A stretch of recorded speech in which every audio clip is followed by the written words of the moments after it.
কেমন আছো সবাই? আজকের বিকেলে অনেক বৃষ্টি হয়েছিল, তখন মনে হলো দোকান থেকে কিছু খেয়ে আসি।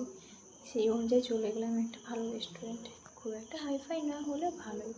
ঢুকে গিয়ে দেখলাম ওই পেন্টিংটা আমার এত সুন্দর লেগেছে। পেন্টিংটা আমি তোমাদেরকে দেখাতে পারলাম না, পেন্টিংটা ঠিক করে, ফোনটা তো এতটা ভালো নয়।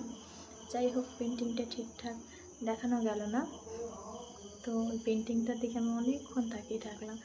এত সুন্দর পেন্টিংটা, কাছাকাছি না দেখলে বোঝাই যাবে না।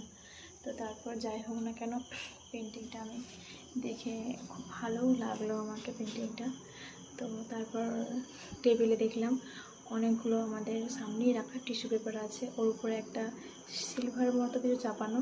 সামনে দেখলাম ক্যান্ডেল লাইট, যেহেতু ক্যান্ডেল লাইটে বয়ফ্রেন্ডকে নিয়ে যাইনি, বান্ধবীকে নিয়ে গিয়েছিলাম। তো এটা রেস্টুরেন্টটা ঘুরে ঠিকঠাক করে দেখাতে পারিনি ফোনে। যাই হোক না কেন, অনেকজন খাচ্ছিলো তো আমি ওটা ভিডিও করিনি। তো সেই ইয়েতে অর্ডার দিয়েছিলাম চাউমিন, চলে এলো। আর আমি সেই অনুযায়ী প্লেটে ঢেলেও নিয়েছি সঙ্গে সঙ্গে। তারপরে আমি খাওয়া আরম্ভ করে দিয়েছি, তোমাদের একটু দেখালাম জাস্ট সেটা। তারপরে খাওয়ার শেষ হয়ে গেল।